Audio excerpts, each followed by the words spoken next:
마지막 12번 보겠습니다.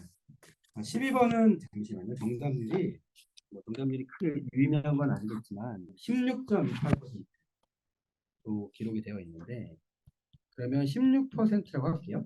그러니까 작년 출연증 문제 중에서 어쨌건 정답률이 가장 낮은 2014학년도 출연 중에서는, 그럼 이게 진짜 어려운 문제냐라고 보면 사실은 그렇진 않아요. 근데 이 문제를 처음 보는 사람들은 맞기가 힘든 문제. 왜 그런지 간단히 말씀드리면, 이게 사실 좀 너무 치사하다고 볼 수도 있는데 기억은 어렵지 않아요. 기억. 이게 쭉 보면 이런 문제 특징은 뭐냐? 가계도가 나와 있어요. 가물병정문은 가계에 있는 사람들이고, 또 하나 뭐 알아두면 좋은 거는 이게 흑토변이잖아요. 흑토변의 돌림편일 텐데, 그러면 이게 순서대로라고 나와 있으니까 토 다음에는 금이 나와야 되겠네라는, 그 정도 염두에 두고 문제를 보시면 되는데, 가계도 한번 그려볼게요. 그러면 을과 병은 갑의 아들입니다. 그래서 갑이 있고 을과 병이 있어요. 아들이에요. 그리고 상황 1과 상황 2가 다릅니다. 상황 1은 정과 무가 을의 아들입니다. 또 하나 그려보면 상황 2는 각각 아들이에요. 됐죠? 그럼 우리가 뭘 알 수 있냐면, 이게 상황 1이고 상황 2인데 여기는 형제간이란 걸 알 수 있고 여기는 사촌간이란 걸 알 수가 있겠죠. 네, 헷갈릴 수 있으니까 이런 식으로 표시해 보겠습니다. 네, 이렇게가 각각 상황 1과 상황 2인 것. 이 문제가 조금 어이가 없었던 것은 기억이 너무 쉬워요. 기억에 을과 병이 인과 신일 수가 없느냐. 위에 보면 이 규칙이 1, 2, 3이 있죠. 1에서 중요한 거는 돌림자를 소개해 줍니다. 2에서 중요한 거는 돌림자 말고 돌림변까지 소개하는 거고, 사촌간, 형제간을 얘기하고 있습니다. 근데 더 중요한 게 뭐냐면 바로 이름을 두 글자로 짓는 경우랑 이름을 한 글자로 짓는 경우를 나옵니다. 됐죠? 여기에서 이제 생각을 해보면 지금 이 기억이 말하는 게 뭐냐, 잘 읽어내야 됩니다. 을과 병의 이름이 한 글자라는 말이에요. 그렇죠? 여기가 성씨는 안 나온 거죠? 이름만 봤을 때 예를 들면 김이라고 해볼게요. 근데 김일곤이다. 을과병의 아버지가. 근데 을과병이 인과 신일 수가 없느냐. 이름을 두 글자로 짓는 경우와 한 글자로 짓는 경우를 다 생각해 봐야 되는데, 네. 지금 여기서는 한 글자로 짓는 경우였고, 한 글자로 짓는 경우에 이 조건을 보면은 같은 학렬에 있는 세대는 돌림자 대신에 돌림변을 사용한다. 이런 말. 이게 지금 저도 말하면서 막 헷갈릴 정도로 뱅뱅 돌 수 있어요. 그래서 정리를 좀 잘하고 볼 필요가 있는데, 일단 돌림자가 뭐냐? 돌림자는 부스로 하는 같은 한자다라고 말하고 있죠. 그리고 돌림변은 뭐냐? 그리고 지금 이 을병은 상황 1, 2에 상관없이 똑같은 게, 을병은 형제간이에요. 그렇죠? 그러니까 이거를 한 글자 엔드 형제간이라고 생각하시면 되는데, 만약에 두 글자라면 형제간 이렇게 나와 있지만 한 글자로 짓는 경우에는 상관이 없는 거예요. 다시요. 지금 여기 나와 있는 인과 신이라는 게 있는데, 그러면 이 인과 신이 뭐냐 했을 때 여기에 지금 사람 인변이 있단 말이에요. 사람 인변. 그런데 이 변이라는 거는 우리가 변이라고 말하지만, 형제간이라면 같은 부수가 왼쪽에 붙은 한자를 말한다. 그 부수를 돌림변이라고 하는데, 이런 말이 나와 있고, 사촌간이라면 다른 돌림변을 사용한다고 되어 있지만 지금 얘는 사촌간이 아니고 형제간으로 되어 있기 때문에 상관이 없는 그런 내용이죠. 다시. 그러면 이 지금 여기 나와 있는 이 사람 인변이 뭐냐, 돌림자냐 돌림변이냐도 처음에 많이 헷갈릴 때 잘 보면은 정의가 간단히 나와 있다는 겁니다. 그러면 돌림자가 있고 돌림자가 아닌 글자가 나와 있게요. 돌림자가 아닌 글자가 돌림변이다 해서 이제 구분을 하고 있습니다. 돌림자. 그리고 돌림자가 아닌 글자로는 형제간이라면 같은 부수가 왼쪽에 붙은 한자를 사용한다. 이런 말이 나와 있어요. 그리고 또 하나는 뭐냐면, 이게 헷갈리면 안 되는 게 돌림자와 돌림변이 있는데, 돌림자는 5가지만 나와 있어요. 약간 상식이기도 한데 떠나가지고 이 글을 보면 규칙일에는 목, 화, 토, 금, 수가 이게 돌림자예요. 그러니까 지금 여기 나와 있는 기억의 인과 신은 돌림자가 아니란 걸 눈치채셨어요. 이게 사람 인변이니까 그럼 얘는 돌림변이구나 라는 말이죠. 그래서 그걸 통해서도 알 수 있습니다. 같은 부수가 왼쪽에 붙은 한자인 돌림변을 인과 신으로 썼다는 얘기입니다. 그러니까 아무 상관이 없어요. 근데 이게 뭐가 문제냐면 이름을 두 글자로 짓는 경우를 상정할 필요가 없는 거예요. 기억은 이 문제 취지가 그런 건데 여기를 볼 필요가 아예 없다. 왜냐면 여기 나와 있는 인과 시는 한 글자니까 그러면 여기에 제약사항이 있는지만 보면 여기에 돌림변에 대해서 한 글자를 짓는 경우에 대한 뭔가 제약사항이 있으면 기억이 안 돼서 맞는 건데 다시 보시면 한 글자를 짓는 경우가 기억이 맞아요. 김인 씨는 해볼게요. 같은 한계의 인쇄되는 돌림자든지 돌림자가 오케이. 인쇄되는 이름을 두 글자를 지었더라면 생각 안 해도 돼요. 생각 안 해도 되고 그냥 기억은 가능성에서 일 수 없다가 아니고 일 수 없다고 할 수 없다. 아무 문제가 없다. 된다는 거예요.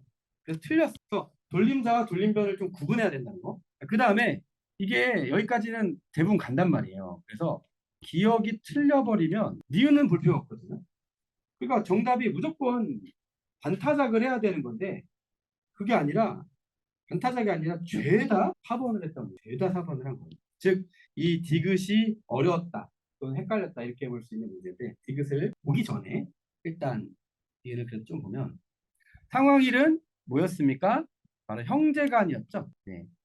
갑의 할아버지고 갑의 아들이 을병이 있는데 그 을이 아버지인 거죠 결국 을의 이제 정과 부가 같은 형제간이라고 볼 수 있어요. 그리고 종인과 종근이라고 나와 있는데 여기도 좀 짚고 넘어가야 되는 게 종이 돌림자인 거야. 종이 뭐라고요? 이게 돌림자예요, 돌림자.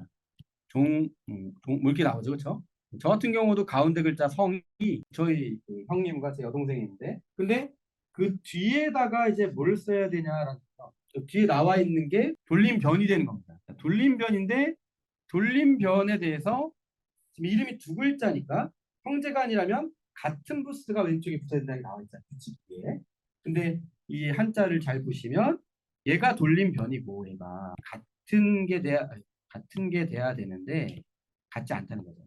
하나는 사람 인변이고 하나는 나무 먹변이니까 여기에서 일 수 없다가 맞게 되는 거를 알면 좋죠. 실제 시험장에서는 기억이 틀렸다는 확신이 들면 디귿으로 곧바로 가도 되지만 뒤에는 설명 그냥 해봅니다. 자, 근데 디귿 하이라이트죠. 자, 이 문제를 여러 명하고 풀어봤는데 무슨 말이냐면 작년이 아니라 재작년 수련생을 하나 틀린 친구가 있으니까 전체 1등이죠. 100%. 그런데 이미 수석도 틀린 문제. 그러니까 이거는 틀렸다고 해서 이상한 문제는 아니다라는 걸 좀 감안하시면 좋을 것 같고 네, 여기까지만 드릴게요. 자, 디귿 상황 2이면 이때는 사촌간입니다. 그렇죠? 사촌간인데 정과 무의 이름은 근과 식일 수가 없다라는 거예요. 자, 그럼 여기는 이 돌림변 이게 무슨 말이냐면 한 글자일 수 없다 그 말인 거죠. 한 글자일 수 없다. 자, 이게 알고 나면 진짜 허탈한 게 뭐냐면 똑같은 얘기 해볼게요. 이게 사촌에 대해서 다른 돌림변을 사용한다는 말이죠. 이거는 전제가 뭐냐면 두 글자로 짓는 경우거든요. 근데 방금 전에 디귿에서 말하는 지금 이 근과 식은 한 글자잖아요.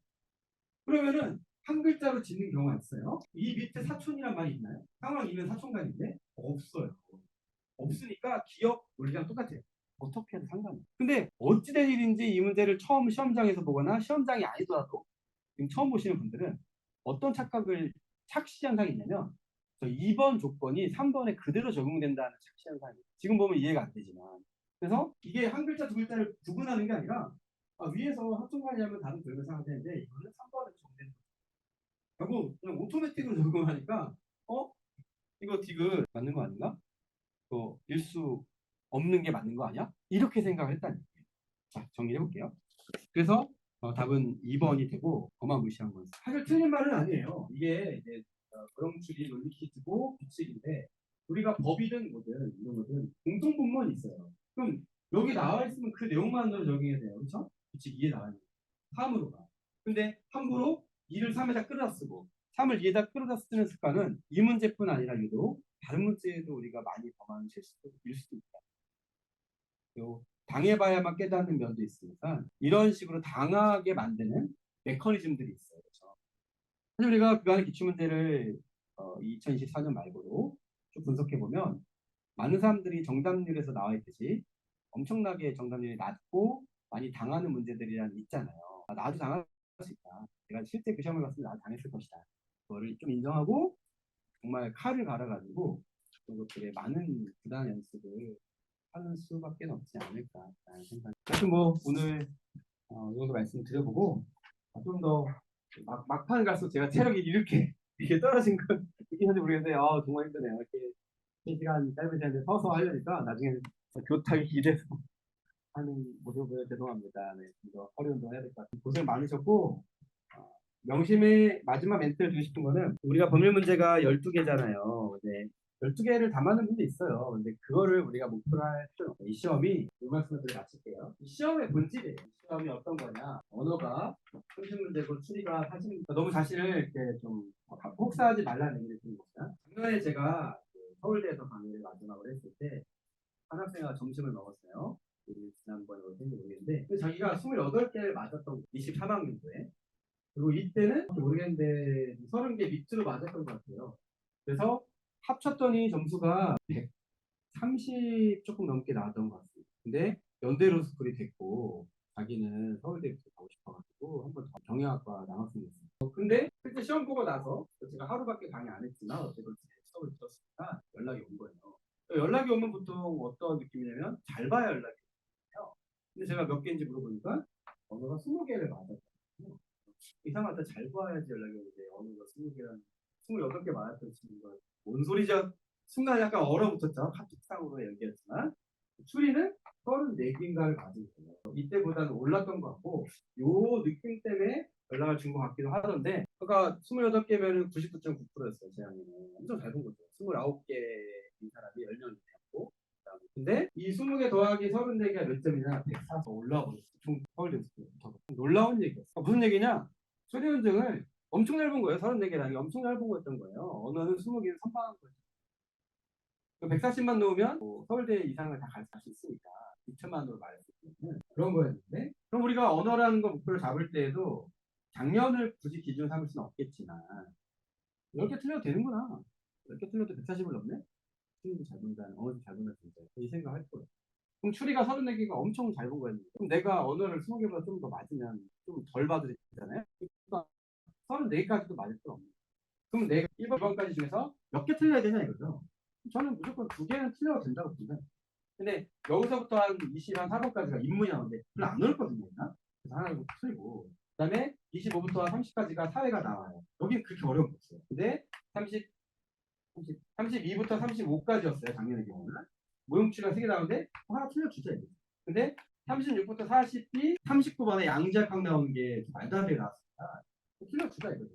그래봤자 몇 개예요? 34개 나온다는 거죠. 아니 이게 아니고 하나 둘셋넷 다섯 35개 나온다는 거죠. 나머지 다 맞는다고 하는 거예요. 그러니까 법률 문제를 2개나 틀려도 법률 문제 2개에다가 인문 하나에다가 모형추리 하나에다가 과학 하나를 틀려도 어마어마한 점수인 이 점수가 나온다는 거죠. 저 함께 작업하는 그 법률저널에 합격 수기도 올렸는데 그 언론정보학부 졸업한 김선우 씨라고 있어요. 이 친구가 2개 틀렸거든요. 2개가 100%였어요. 근데 뭐뭐 틀렸냐? 12번 틀렸어요. 39번 틀렸어요. 이 2개는 틀릴 줄 알고 썼다는 거예요. 법률저널 장학생 전체 2등이었거든요. 엄청 잘하는 그 많은 회차에서 평균 150 이상 나왔다고 보면 된다는 거예요. 그러나 실제 시험도 150 넘게 나왔지만 12번을 그게 맞겠다는 확신을 못 한다는 얘기. 결국 우리가 이 시험에서 잘할 수 있는 요령 중에 하나 뭐냐면 어떤 문제가 내가 버리거나 피해야 될 PSAT는 한 5개 이상 버려도 돼요. 5개까지 버려도 돼요. 근데 출연증은 그렇게 하면 내가 가야 될 로스쿨에 좀 등급이 낮아질 수도 있으니까 많이 버릴 수는 없다. 근데 최근 추세로는 언어는 뭐 진짜 최악의 경우 10개까지 벌어도 되고 추리도 10개까지 벌어도 되는 시험이 아닌가 생각하고 10개가 좀 심하면 5개에서 10개 사이라고 보시면 되거든요. 그래서 법률 문제 12개를 내가 완벽하게 못 썼다고 해서 좌절할 필요는 전혀 없을 것 같아요.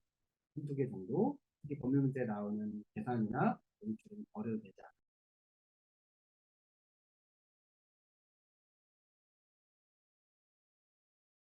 고생 많으습니다